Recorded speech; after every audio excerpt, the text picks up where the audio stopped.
أعوذ بالله من الشيطان الرجيم. بسم الله الرحمن الرحيم.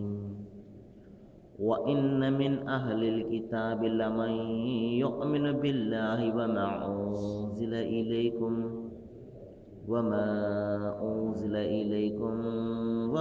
أنزل إليهم خاشعين لله لا يشترون بآيات الله ثمنا قليلا أولئك لهم أجرهم عند ربهم إن الله سريع الحساب يا أيها الذين آمنوا اصبروا وصابروا ورابطوا واتقوا الله لعلكم تفلحون.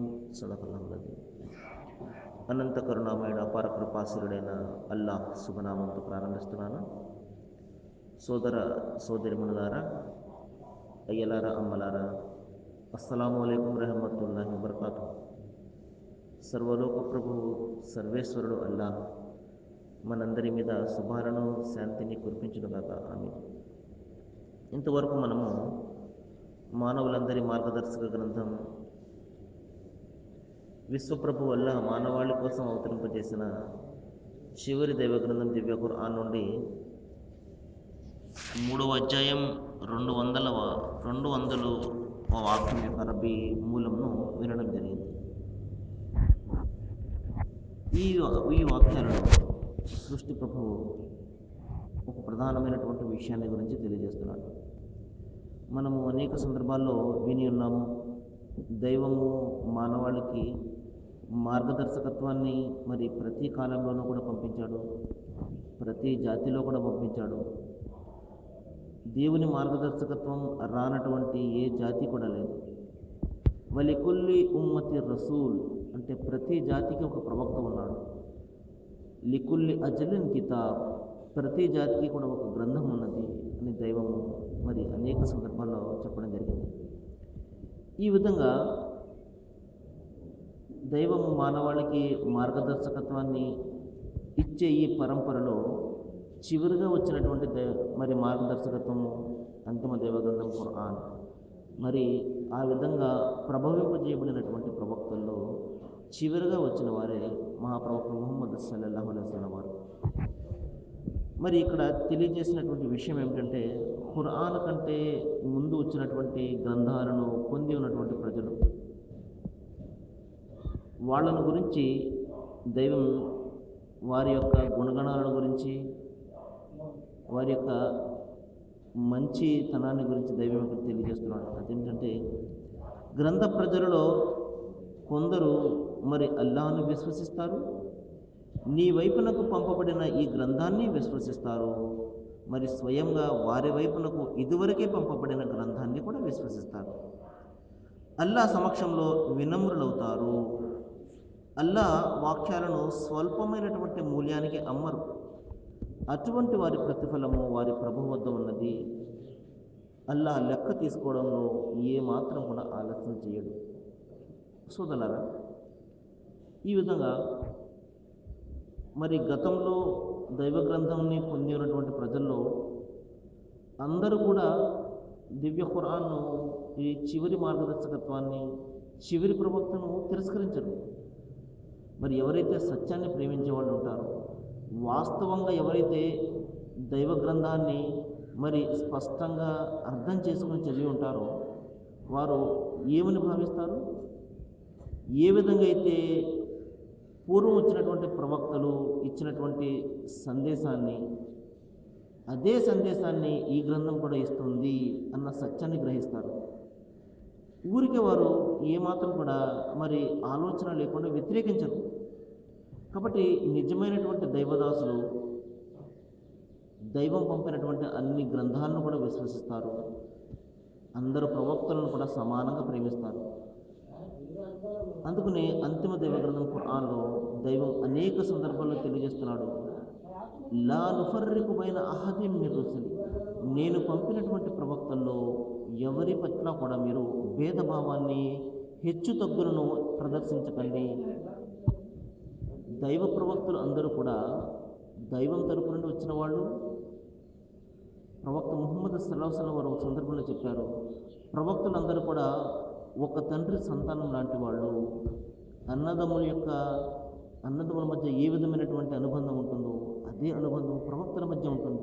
కాబట్టి మీరు ప్రవక్తల మధ్య భేదభావాన్ని చూపించకండి. పలానా ప్రవక్త గొప్పవాడు, పలానా ప్రవక్త తక్కువవాడు. అంతేకాదు, ప్రవక్తలకు దైవం ఏ స్థానాన్ని అయితే ఇచ్చాడో ఆ స్థానంలోనే పెట్టాలి. మనం చూస్తాం కొంతమంది ప్రవక్తలను దేవుని స్థానం ఇచ్చేసి దేవుని యొక్క రూపంగా ఆరాధించడం మనం చూస్తున్నాం. ఈ విధంగా సోదరులారా, దైవ ప్రవక్తలకు దైవము మరి కొంతమందికి కొన్ని రకాల అద్భుతాలను ఇస్తాడు, కొంతమంది ద్వారా కొన్ని రకాల పనులు చేయించుకుంటాడు. ఆ శక్తినిచ్చేది ఆ సృష్టి ప్రభువు. కానీ ఆ అద్భుతాలను మనిషి చూసి అద్భుతాలను మరి ఈయన చేస్తున్నారు కాబట్టి ఈయన దైవమేమో అని దేవుని యొక్క స్థానాన్ని వాళ్ళకి ఇస్తుంటాడు. కానీ నిజమైనటువంటి దైవదాసుడు ఆ అద్భుతాలను చేయించే ఆ దైవాన్ని, దైవం యొక్క శక్తి సామర్థ్యాలను గుర్తుపెట్టుకుంటాడు. కాబట్టి దైవము ఒక్కొక్క ప్రవక్తకు ఒక్కొక్క ఘనతను, ఒక్కొక్క గౌరవాన్ని ఇచ్చి ఆదరించాడు. అది ఆయన గొప్పతనము. కాబట్టి ప్రవక్తలందరినీ కూడా మనము సమానంగా ప్రేమించాలి, అందరినీ కూడా సమానంగా ఆదరించాలి. ఈ విధమైనటువంటి భావాజాలం ఎవరినైతే ఉంటుందో, దైవ ప్రవక్తలందరూ కూడా సమానమే అన్న ఆలోచనలో ఎవరిలో అయితే ఉంటుందో, వారు ప్రవక్త ముహమ్మద్ సల్లల్లాహు అలైహి వసల్లం వారిని, ఆయన జీవితాన్ని మరి ఎవరైతే చదువుతారో, అర్థం చేసుకుంటారో, వారు నిస్సందేహంగా ఈయన దైవ ప్రవక్తే అని చెప్పి సాక్ష్యం ఇస్తారు.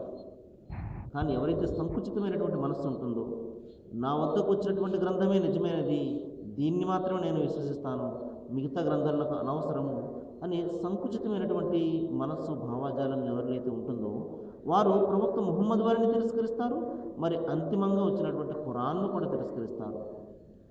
కానీ సోదరులారా, అంతిమ దైవగ్రంథం ఖురాన్లో దైవము ఇటువంటి సంకుచితమైనటువంటి భావాల్ని మీరంత మాత్రం కూడా కల్పించుకోకండి. విశాలమైనటువంటి దృక్పథం ఉండాలి మీకు. ఎందుకంటే దైవం పంపినటువంటి ప్రవక్తలందరూ వారి సొంత మాటలు ఎంత మాత్రం కూడా చెప్పరు. దైవం ఏదైతే ఆజ్ఞాపించాడో అది మాత్రమే వాళ్ళు చెప్పే అధికారాన్ని, అర్హతను కలిగి ఉంటారు.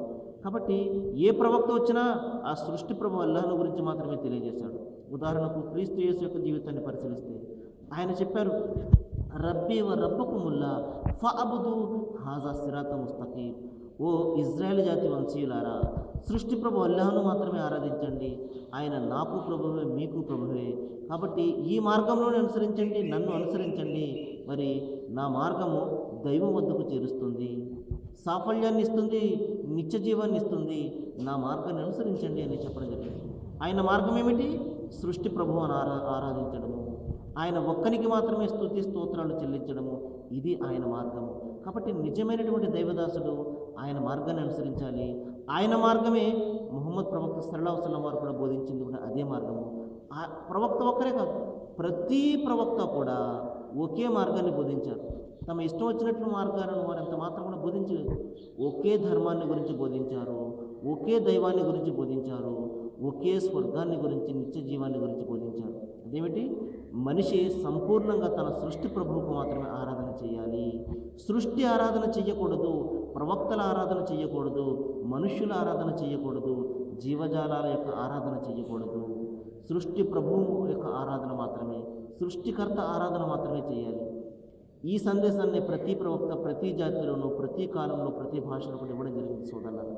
కాబట్టి ఈ మర్మాన్ని, సత్యాన్ని గ్రహించే ఆ తెలివైన వాడు, ఆ దైవ భీతిపరుడు, దైవాన్ని ఎక్కువగా ఇష్టపడేవాడు ఏం చేస్తాడు?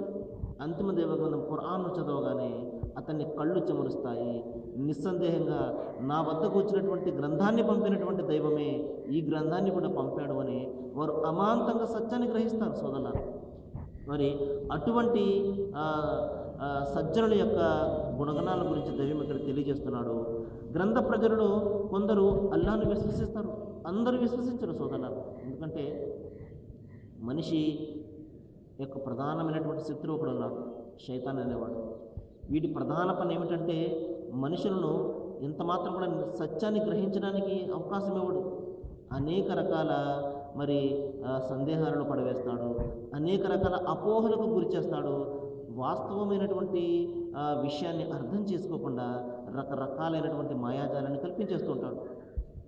కాబట్టి వాడి మాయాజాలంలో ఎవడైతే పడతాడో వాస్తవం యొక్క ఒక విషయం యొక్క వాస్తవాన్ని గ్రహించడానికి చాలా తక్కువ అవకాశం ఉంటుంది.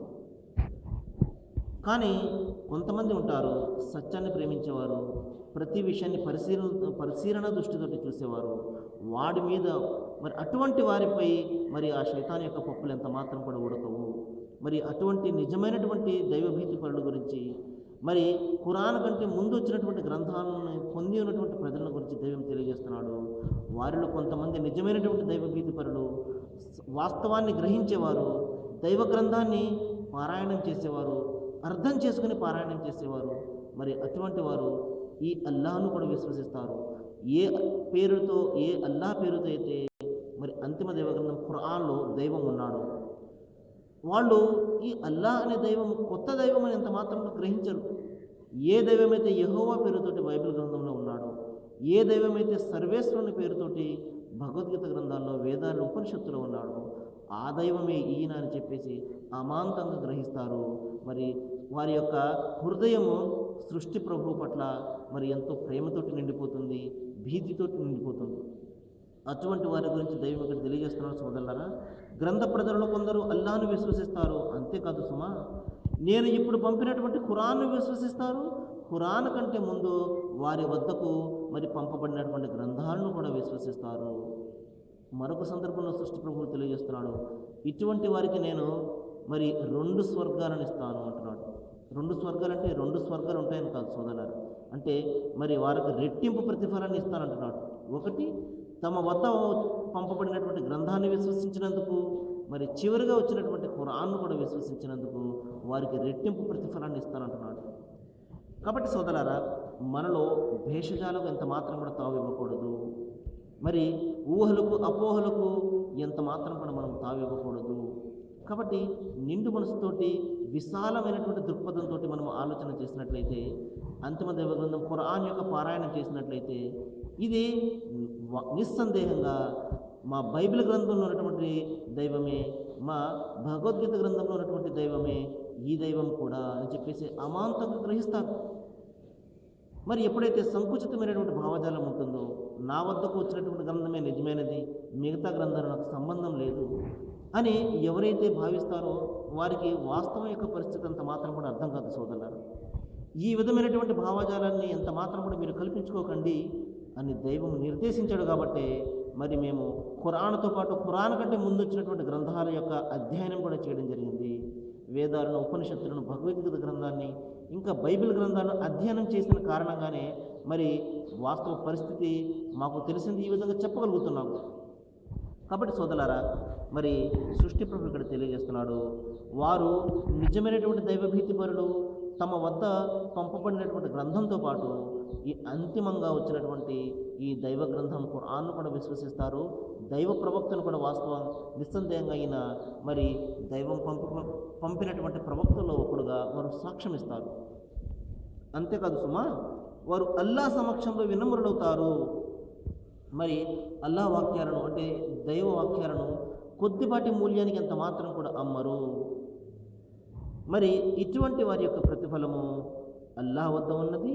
ఎందుకంటే అల్లాహ్ లెక్క తీసుకోవడంలో ఎంత మాత్రం కూడా ఆలస్యం చేయడు. చాలామంది ఒక రకమైనటువంటి సందేహం వస్తుంది, ఏమండి మరి మొట్టమొదటి మానవుల నుండి మరి చివరి మానవులకు కోటాను కోట్ల మానవులు ఉంటారు, మరి వారందరినీ ఒక రోజున నిలబెట్టి లెక్క తీసుకోవడం అంటే ఎంత సమయం పడుతుంది, అది సాధ్యమవుతుందా అన్న సందేహం కలుగుతుంది సోదరులారా. మరి దైవం తెలియజేస్తున్నాడు, సాధ్యం అవ్వకపోవడానికి ఆయన మనిషి కాడు, ఆయన మానవుడు కాడు, ఆయన దైవము. ఆయనకు అసాధ్యమైనది ఏది కూడా లేదు.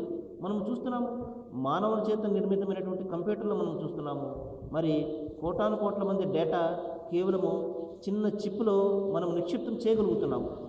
ఎందుకు చేయగలుగుతున్నాము? దైవము ఇచ్చినటువంటి జ్ఞానము ఆధారంగా మనము అది తయారు చేసుకున్నాము. మరి మనిషికి ఎంత జ్ఞానం ఉన్నప్పుడు మనిషిని పుట్టించినటువంటి దైవానికి ఇంకెంత జ్ఞానం ఉంటుంది, ఒకసారి మనం ఆలోచన చేయాలి. కాబట్టి ఆయన ఎంత మాత్రం కూడా ఆలస్యం చేయడు. మన యొక్క ప్రతి వ్యవహారాన్ని, మనము చేసే ప్రతి పని, ప్రతి పలుకు కూడా దైవము నిక్షిప్తం చేస్తున్నాడు. దైవదూతలు రాస్తూ పోతున్నారు. మరి లెక్క తీసుకోవడం రాని అంత మాత్రం కూడా ఆలస్యం చేయడు. ఈ విషయాన్ని మనం గమనించాలి సోదరులారా.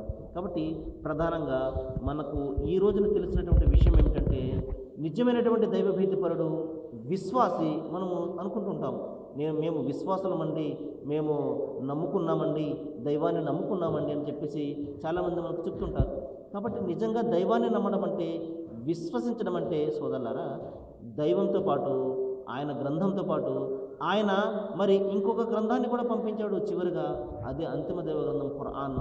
ఇది ముస్లింల గ్రంథము కాదు, ఇది మానవులందరికీ సంబంధించినటువంటి గ్రంథము. కాబట్టి ఈ గ్రంథాన్ని అందరం కూడా దీన్ని చదివి అర్థం చేసుకొని, విశ్వప్రభు మన కోసం ఏ సందేశం అయితే ఇచ్చాడో దానిని అనుసరించినప్పుడే నిజమైనటువంటి సాఫల్యం మనకు కలుగుతుంది, నిజమైనటువంటి నిత్యజీవం మనకు కలుగుతుంది. సృష్టి ప్రభు అల్లాహ్ను ప్రార్థిస్తున్నాను, మనలో ఉన్నటువంటి అపోహలన్నీ కూడా, అపార్థాలన్నీ కూడా తొలగిపోయి, ఈ గ్రంథాన్ని, దైవం పంపినటువంటి చివరి గ్రంథాన్ని మన గ్రంథంగా, నా గ్రంథంగా భావించి అధ్యయనం చేసే ఆ మహత్తర అవకాశాన్ని, ఆ అదృష్టాన్ని సృష్టి ప్రభు అందరికీ కూడా ప్రసాదించాలని నేను వేడుకుంటూ ముగిస్తున్నాను. వాఖిరు దవానా అనిల్ హమ్దులిల్లాహి